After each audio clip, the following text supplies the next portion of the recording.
మీరు ఈరోజు ఒక ప్రొడ్యూసర్ గారి హస్బెండ్గా బెటర్ హాఫ్గా వచ్చారా, లేదా ఒక తండ్రి బాధ్యతలో వచ్చారా, లేదా ఒక యాంకర్గా నాతో మాట్లాడడానికి వచ్చారా? ఈ 3 ఆప్షన్స్లో 4th ఆప్షన్ కూడా ఉంది, వరుణ్ తేజ్కి కంపెనీ ఇవ్వడానికి వచ్చారా? లేదు సుమ అద్భుతంగా ఎంకరేజ్ చేస్తుంది కాబట్టి చూద్దామని వచ్చాను. మిగతా అన్ని పద్మజ గారు, ఐఎమ్ సో సారీ. తర్వాత thank you very much. And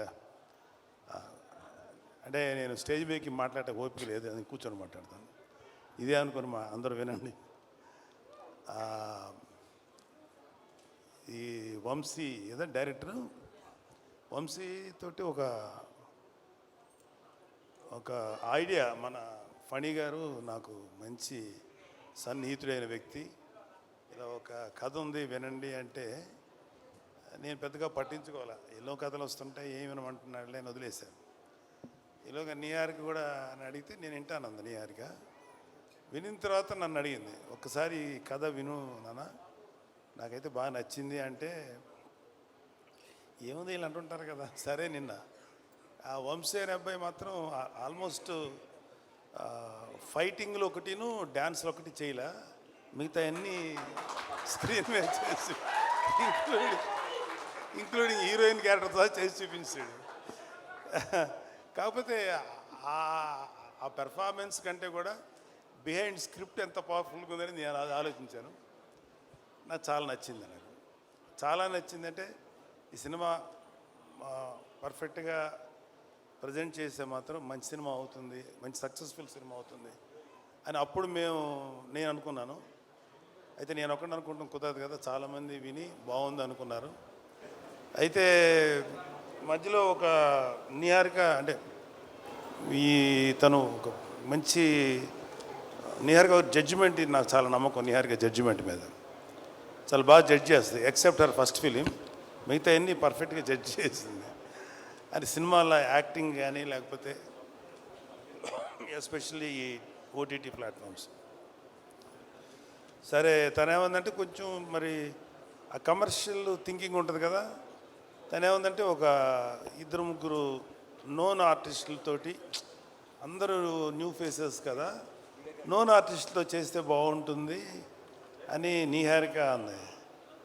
నాకేమనిపించింది అంటే, వాళ్ళు చెప్పినప్పుడు అందరూ కుర్రోళ్ళు ఫ్రెష్గా ఉన్నారు కదా, మళ్ళీ వీళ్ళ మధ్యలో ఒక నోన్ ఆర్టిస్ట్ ఏంటి, ఏదో నాకు అనిపించింది. బట్ నీహారిక ఆర్గ్యుమెంట్ ప్రకారం చూసుకుంటే అది ప్రొడ్యూసర్గా అది రైటే, కానీ నేను ఒక సినిమా చూసే వ్యక్తిగా ఇలా కొత్త కుర్రోళ్ళతోటి ఫ్రెష్గా, అంతకుముందు వాళ్ళ మీద ఎటువంటి ఇమేజ్ లేకుండా, అంటే కంటెంట్ మాత్రమే మన బ్రెయిన్లోకి వెళ్తుంది అనే నమ్మకంతో నాకు అది అనిపించలే. నేను అక్కడ డిఫర్ అయ్యాను నీహారికతోటి. బట్ అల్టిమేట్గా డైరెక్టర్ అనుకునేది చేశాడు. నేను ఇప్పుడు ఇందాక దిగి లోపలికి వచ్చే ముందు జనరల్గా నేను చుట్టుపక్కల యాంబియన్స్ ఏదో పెద్ద ఆలోచించను, కానీ అక్కడ ఈ పోస్టర్స్ 2 చూసిన తర్వాత చాలా బాగా అనిపించింది. నాకు చాలా ఫ్రెష్గా చాలా బాగుంది అనిపించింది. అంటే ఒక చిన్న నాస్టాలజీ ఫీలింగ్ ఏంటంటే, చిరంజీవి గారు మొదటి సినిమా పునాదిరాలు చేశారు. పునాదిరాలు చేసేటప్పుడు అన్నయ్య గారు అందరూ ఇంచుమించు ఒక 6-7 మంది కుర్రోళ్ళు దాంట్లో చేశారు. ఇంచుమించు ఇదే ఏజ్ గ్రూప్ ఉన్నవాళ్ళు అనమాట. అప్పుడు నేను చదువుకున్నాను. నావో బిద్గోరా ఈ సినిమా ఇట్లా ఉందని చూపిస్తే, నేను దీంట్లో ఈ క్యారెక్టర్ చేశాను, ఇలా చేశాను అని అన్నయ్య నాతో షేర్ చేసుకున్నాను. అన్నయ్య కూడా ఎంతూజియాస్టిక్. అన్నయ్యకి 26 ఏళ్ళకి వెళ్ళిపోయాడు ఇండస్ట్రీకి. ఐ థింక్ వీళ్ళందరికీ అదే ఏజ్ గ్రూప్ ఉంటుంది, 22, 23, 24. సో 25 ఏళ్ళకి అన్నయ్య నాతో షేర్ చేసుకుంటుంటే, మాకు కూడా మా అన్నయ్య సినిమాలో యాక్ట్ చేస్తున్నారు కదా, అదొక చిన్న సాటిస్ఫాక్షన్ ఉండేది. సో అక్కడ కూడా విలేజ్లో వీళ్ళందరూ యంగ్స్టర్స్ అందరూ చేస్తుంటే, బహుశా అలాంటి ఫీలింగే వీళ్ళలో కూడా వచ్చి ఉంటుందేమో, అలాంటి ఎమోషన్స్ వచ్చి ఉంటాయేమో అనిపించింది. అలాగే మనూరు పాండవులు చేసినప్పుడు కూడా అంత అందరూ ఇంచుమించు ఒక భానుచందర్ కాదు, ప్రసాద్ బాబు గారు తప్ప అందరూ కొత్త వాళ్ళే, అది 5గురు. సో నాకు అంటే ఇప్పుడు పెద్ద హీరోస్ ఉన్నారు ఇక్కడ, అడవి శేషు ఉన్నారు, వరుణ్ బాబు, తేజు, ఇంకా చిరంజీవి గారు, పవన్ కళ్యాణ్ గారు, డిప్యూటీ సీఎం ఇవన్నీ కాకుండా ఇంకా వెంకటేష్ గారు, నాగార్జున గారు, ఎన్టీఆర్, నేమ్ ఎనీవన్, అల్లు అర్జును, లేకపోతే ఇంకా చరణ్ బాబు, ఇంతమంది ఆర్టిస్టులు వీళ్ళందరూ సినిమాలు చూసేటప్పుడు ఏమవుతుందంటే వాళ్ళకు ఒక ఆరా ఉంటుంది, ఏదో జరిగిపోతుంది, ఏదో చేస్తారు అనే ఎక్స్పెక్టేషన్తో వెళ్తారు. ఇలాంటి సినిమాలకి కేవలం ఒక మంచి పబ్లిసిటీతోటే ముందుకు వెళ్తే 100% సాటిస్ఫాక్షను ఇలాంటి సినిమాల్లో వస్తుంది. ఎందుకంటే మాకు ఏ ఎక్స్పెక్టేషన్ లేకుండా చూడటం వల్ల. సో నాకు ఈ మధ్యకాలంలో శేఖర్ కమ్ములు గారి, ఈ మధ్యకాలం కాదు చాలా కాలం అయింది, శేఖర్ కమ్ములు గారి సినిమా ఒకటి వచ్చింది, హ్యాపీ డేస్. ఎస్, ఆ తర్వాత అంటే ఎక్కడైతే యంగ్స్టర్స్ ఉంటారో అక్కడ ఏంటంటే నాకు అనిపించేది వాళ్ళలో ఎనర్జీ ఉంటుంది, ఒక తెలియని ఎనర్జీ ఉంటుంది. అది ఒక్కొక్కసారి ఓవర్ బోర్డ్ అవుతుంది, ఒక్కొక్కసారి కొంచెం ఏదైనా తేడా జరగచ్చు. కానీ ఏది జరిగినా ఆ ఎనర్జీ తాలూకు ఇంపాక్ట్ మాత్రం ప్రతి ఒక్కళ్ళు ఫీల్ అవుతుంటారు. సో ఈ సినిమాకి చెప్పిన కథ, మన వంశీ చెప్పిన కథ మాత్రం నాకు చాలా నచ్చింది. సరే, ఇక్కడ ఆర్టిస్టులుగా చూసుకుంటే ఒక కురువృద్ధుడు సాయి కుమార్ తప్ప మిగతా అందరూ కొత్తగా ఉన్నారు. కానీ ప్రతి కుర్రవాడి వెనకాల అవి కేవలం స్టిల్స్లా లేవు, వాళ్ళ వెనకాల వాళ్ళ యాటిట్యూడు, వాళ్ళ ఏదో ఫీల్ తెలుస్తుంది అక్కడ చూస్తున్నంటే. సో వీళ్ళల్లో ఆ కుర్రోడు అబ్బాయి పేరు ప్రసాద్ బెహ్రా, అబ్బాయిని కొంచెం టీవీలో చూసాం. మంచి డైలాగ్ రైటరు, కానీ అతనికి సినిమాలో చేయాలని కోరిక ఉంది. Prasad, you can try for a good dialogue writer, అది కూడా ట్రై చేయి. ఎందుకంటే కొన్ని ఎపిసోడ్స్ చూశాను టీవీల్లో తను చేసింది, చాలా బాగా రాస్తున్నాడు, చాలా కాంటెంపరీగా రాస్తున్నాడు. మిగతా వాళ్ళ గురించి నాకు ఇంకా డీటెయిల్ తెలియదు కూడా తప్పుగా అనుకోకండి, మీరు అందరూ డెఫినెట్గా ఎక్సలెంట్గా చేస్తుంటారు. నేను ఆ ట్రైలర్ చూసినప్పుడు మాత్రం నాకు చాలా బాగా చేశారనిపించింది అందరూ. అండ్ ఈవెన్ హీరోయిన్స్ వాళ్ళ పాత్రల పరిధికి చాలా బాగా చేస్తుంటారని ఎక్స్పెక్ట్ చేస్తున్నాను. మ్యూజిక్ డైరెక్టర్ అనుదీప్ కూడా చాలా మంచి సాంగ్స్ ఇచ్చారు కాకపోతే నాకు అనిపించింది ఏంటంటే అనుదీప్ కూడా ఒక క్యారెక్టర్ చేస్తుంటే ఏమైపోద్ది, ఇంతమందిలో అతను ఒక క్యారెక్టర్ చేస్తుంటే పోద్ది కదా ఒక క్యారెక్టర్ అనిపించింది. కానీ డైరెక్టరు నిన్ను తొక్కేసాడు అనుదీప్. మిగతా ఆర్టిస్టులు అందరూ కలిసి నిన్ను వస్తే నువ్వు ఎక్కడ డామినేట్ చేస్తావు నిన్ను తొక్కేశారు, నిన్ను కేవలం బిహైండ్ ది కెమెరాను పెట్టారు. Thank you. అండ్ మా స్నేహితుడు, నా ఆత్మీయుడు, మా ఫణి, ఒక చిన్న అతను వేరే బిజినెస్లు ఎంతున్నా సరే అతనికి ఒక సినిమా చేయాలని ఒక చిన్న పిచ్చి అంటారా లేకపోతే ప్యాషన్. తను ఏంటంటే నేను నిహారిక గారి బ్యానర్లో కలిసి చేద్దాం అనుకుంటున్నాను. ఎందుకంటే నిహారిక గారికి ఒక మంచి టేస్ట్ ఉంది, లేకపోతే ప్రొడక్షన్లో గ్రిప్ ఉంటుంది, జడ్జిమెంట్ బాగుంటుంది. సో తనతో చేస్తే నాకు కూడా ఒక టేస్ట్ ఉంది. సో ఒక మంచి ప్రాజెక్ట్స్ వస్తాయేమో అనే ఉద్దేశం. అంటే నిహారిక ఒక మంచి కథ వినిన తర్వాతే డిసైడ్ చేస్తానని చెప్పింది. కథ వింది, చక్కగా నాకు చెప్పి అంత ఓకే అయింది. I'm very thankful to all of you.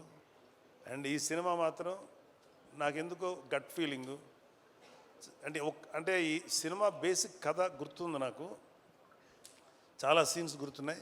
మధ్యలో 2-3 చోట్ల కొన్ని సీన్స్ వంశీ చెప్పినప్పుడు కొంచెం గొంతు చోక్ అయింది. అంటే కళ్ళనీళ్ళు రాక గొంతు అలా పట్టినట్టుగా పట్టింది. అంత బాగా ఎమోషన్స్ డీల్ చేశాడు.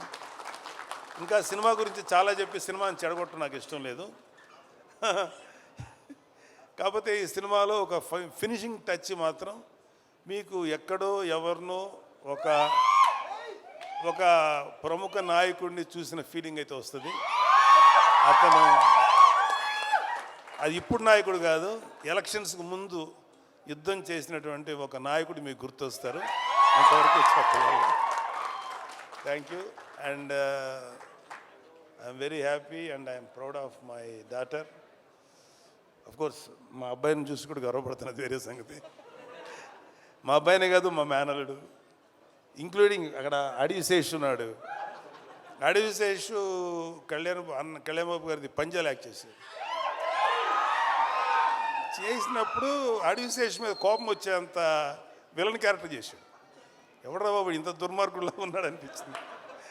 కానీ అతని ఇంటెన్స్ యాక్టింగ్ చూసి అమ్మాయి ఆ కోపం వచ్చిందంటే అర్థం ఏంటి, అతను అంత ఇంటెన్సిటీ అనిపించింది.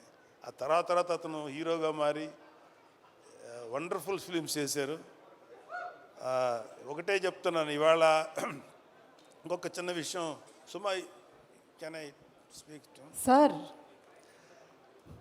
మాకు మాట్లాడితే మమ్మల్ని మెగా ఫ్యామిలీ, వీళ్ళు తప్ప ఇంకెవరు ఉండరు అనేటువంటి అలా కొంతమంది ఫ్యామిలీస్ మీద ఈ పనికి మాలిన మాటలు మాట్లాడే ఎదవలు చాలామంది చూస్తారు. మాకు అలాంటి ఫీలింగ్ లేదు. సినిమా ఇండస్ట్రీ మా అబ్బ సొత్తు కాదు, మా నాన్న సామ్రాజ్యం కాదు, మా తాత సామ్రాజ్యం కాదు. అలాగే మన అక్కినేని గారి ఫ్యామిలీయో నందమూరి ఫ్యామిలీ సామ్రాజ్యం అది అందరిది ఇది. సో ఇవాళ అడవిశేషు గారు లేకపోతే ఎంతోమంది యంగ్స్టర్స్ ఫిల్మీ ఫ్యామిలీ సంబంధం లేకుండా దే ప్రూవ్డ్ వాళ్ళకి ఎవరు అడ్డం వచ్చారు, వాళ్ళ టాలెంట్స్ వాళ్ళు పైకి వచ్చారు. ఏమో ఇప్పుడు ఈ కుర్రాళ్ళల్లో ఎవరు ఏ రేంజ్కి వెళ్తారో ఎవరు ఊహించిన కూడా ఊహించలేరు. ఏమో ఎంత గొప్పగా వెళ్తారు. ఎందుకంటే ఇవాళ ఒక సినిమాలే కాదు, ఎన్నో ఓటీటీ ప్లాట్ఫామ్స్ ఉన్నాయి. వాటిలో దేంట్లో వచ్చినా అద్భుతమైన పేరు వస్తుంది. సో ప్రతి వాళ్ళు ఫస్ట్ ఏంటంటే ఒక మంచి కంటెంట్ ఉన్న సినిమాకి, కథ ఉన్న సినిమాకి ట్రై చేయండి.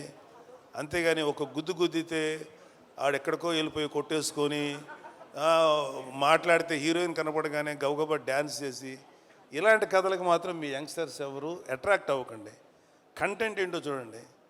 ఆ విషయంలో నాకు శేషు నచ్చుతాడు అండ్ వరుణ్ బాబు నచ్చుతాడు.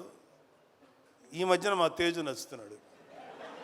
విరూపాక్ష చేశాడు కాబట్టి చెప్తున్నాడు. అంటే అంతకుముందు మా తేజు కొంచెం కమర్షియల్గా వెళ్ళాడు, తర్వాత విరూపాక్ష నుంచి తన ట్రెండ్ మార్చేసుకున్నాడు. విరూపాక్ష అండ్ ఇంకొకటి ఏదో రిపబ్లిక్ ఇలాంటివి చేశాడు. సో ఒక వరుణ్కి నాకు ఒకసారి డిస్కషన్ వచ్చింది, ఎందుకురా నువ్వు కొంచెం కష్టమైన క్యారెక్టర్లు సెలెక్ట్ చేసుకుంటావు, చాలా కమర్షియల్ సినిమాలు చేయొచ్చు కదా అంటే, నాన్న ఒక 100 సినిమాలు రిలీజ్ అనుకున్నాను, అందులో ఒక 10 సినిమాలు కొంచెం డిఫికల్ట్గా అంటే కొత్తదనంగా ఉంటాయి. వాటిల్లో కనీసం ఒక 5 సినిమాలన్నా ఆడటానికి అవకాశం ఉంటుంది. 90 సినిమాలు రెగ్యులర్ కమర్షియల్ సినిమాలు ఉంటాయి. ఈ 90 సినిమాల్లో ఒక 10-15 ఆడతాయి. మరి ఎక్కువ ఆడుతున్నాయి కదా అన్న, కానీ రేషియో చూసుకున్నాను, 90లో 10 ఆడతాయి, ఇక్కడ 10లో 5 ఆడతాయి. కాబట్టి ఎప్పుడు కూడా ఒక కొత్తదనం కోసం వెళ్తేనే యాక్సెప్ట్ చేస్తానని చెప్పి, అది నాకు చిన్నవాడైనా వాడిచ్చిన రియలైజేషన్. అలాగే నిహారిక అంటే కొంచెం సెల్ఫీ వేసుకోవాలి కదా నా పిల్లల గురించి, తప్పదు. ఎవరు సెల్ఫ్ వాళ్ళు వేసుకున్నారు, ఇక్కడ మన డబ్బా మనమే కొట్టుకోవాలి కదా. ఏదో గుర్తు రావక్కర్లేదు, నేను సీరియస్గా అంటున్నా. Niharika my sweetest kid. ఎంత స్వీటెస్ట్ అంటే ఇలాంటి చిన్న పిల్లప్పుడు ఒక 3 ఏళ్ళు ఆ టైం ఉన్నప్పుడు ఇంకా స్టార్ట్ అవుతుంది కదా, 4 ఏళ్ళ తర్వాత 5 ఏళ్ళ తర్వాత అమ్మ ఇండిపెండెంట్గా పడుకోండి అంటే ఆ బెడ్రూమ్లోకి వెళ్ళి పడుకునేది. వాళ్ళ అమ్మ వంటింటికి వెళ్ళాక సైలెంట్గా వచ్చి నేను ఇక్కడే పడుకుంటాననేది. సరే అమ్మ, మరి మీ అమ్మ తన్నేసి బయటికి పంపుతుంది కదా, అమ్మ చూడకుండా దాచిపెట్టేది. అప్పుడు నా షర్ట్ తీస్తే షర్ట్ లోపల దాక్కునేది. అప్పుడు ఇంత ఉండేది కదా, ఇంతే ఉండేది. దాక్కొని పడుకొని పద్మ వచ్చేది, ఎక్కడుందని దాని తెలుసు, పడుకుంది. పద్మ లేదు, పద్మ ఇక్కడ అని చెప్పాడు. ఇలాగేదో. సో ఒకటే చెప్తున్నాను, ఇప్పుడు ఇందాక ఒక పాప ఎవరో ఎమోషనల్ అయ్యింది. ఇవాళ మన కళ్ళ ముందు ఆడపిల్లలు ఎంత గ్రోత్ చూపిస్తారు, ఎంత గొప్పగా ఎదుగుతారనేది మన సుమ. నాకు తెలిసినంత వరకు సుమ కామెడీగా మాట్లాడుతుంది, సరదాగా ఉంటుంది. కాబట్టి నేను ఎప్పుడు సుమాని కామెడీగా తీసుకోను. ఎందుకంటే నాకు తెలిసి ఈరోజు కాకపోయినా ఇంకొక 1 year తర్వాత 2 years తర్వాత అయినా డెఫినెట్గా సుమ ఒక legendary anchor, legendary host. Suma చాలా గ్లామరస్గా స్టైలిష్గా ఉండదు. సుమ ఎక్కువ ఏమన్నా, కానీ సుమ స్టేజ్ ఎక్కిందంటే దుమ్ము దులిపేస్తుంది. నేను చూసిన సుమ ఉందా పర్లేదు కొంచెంసేపు మనకి టైంపాస్ అవుతుంది అని, అలా ఉంది సుమ. జబర్దస్త్ వాళ్ళ అదృష్టం ఏంటంటే అప్పటికి జబర్దస్త్ వాళ్ళు రాకముందు సుమ ఇండస్ట్రీకి వచ్చింది. సుమ జబర్దస్త్కి రాకుండా చాలామందిని కాపాడింది. అంత గొప్ప అంటే ఆడవాళ్ళల్లో అంత కామెడీ ఉంటుంది అనేది నాకు ఊహ కూడా అందలేదు. సుమని చూసిన తర్వాత అమ్మ తక్కువ వాళ్ళు కాదురా బాబు. అలాగా ఆడపిల్లలందరూ కూడా జస్ట్ బ్రేక్ యువర్ చైన్స్. ఎవడు కూడా మిమ్మల్ని ఆపడానికి ట్రై చేస్తే మాత్రం మీరు ఆకండి. Prove yourself. The world is yours. ఈ ప్రపంచం మగవాళ్ళది ఒక్కడిదే కాదు, ఆడపిల్లలది కూడా, మీది కూడా. అలాగే ఆడపిల్లలు కూడా ఒకటి గుర్తుపెట్టుకోవాల్సింది ఏంటంటే లిమిటెడ్ థింకింగ్లో ఉండకండి. అమ్మో వాడికి వెళ్తే ఆయన ఏమంటారు, లేదా సార్ ఎవడి కోసం ఎవడు భయపడక్కర్లా. ఇవాళ your all in safe hands. ఇవాళ అటు తెలంగాణలో కానీ ఆంధ్రాలో కానీ ఆడపిల్లలకి అద్భుతమైన సేఫ్టీ ఉంది. ఎవడైనా ఆడపిల్లల్ని కానీ ఏదైనా చేస్తే మా దృష్టికి వస్తే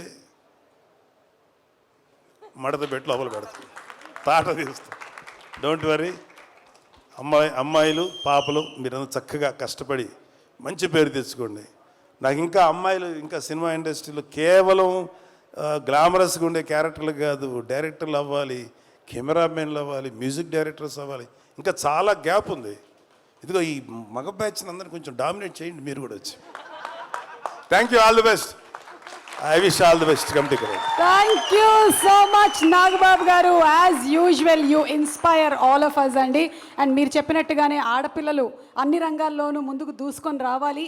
అండ్ ఆ ఆడపిల్లలకి ఇలాగే ఇంట్లో మీలాగా నాన్నలు సపోర్ట్ అందించాలి, అమ్మలు సపోర్ట్ అందించాలి, పెళ్ళిళ్ళు అయిన తర్వాత కూడా వాళ్ళ ఇన్లో సపోర్ట్ అందించాలి. ఒక ఆడపిల్ల బయటకు వచ్చి వర్క్ చేయాలి అంటే కంప్లీట్ ఫ్యామిలీ వాళ్ళతో పాటు నిలబడి సపోర్ట్ అందించాలి అని మనస్ఫూర్తిగా కోరుకుంటూ ఉన్నాము. Thank you sir. Thank you so much. Wonderful. And మా ప్రొడ్యూసర్ గారు పద్మజ గారు, ఈరోజు మీరు ప్రొడ్యూసర్ హోదాలో ఉన్నారు. ఎస్. కమిటీ కుర్రోళ్ళ పిల్లలందరికీ ఆల్ ది బెస్ట్.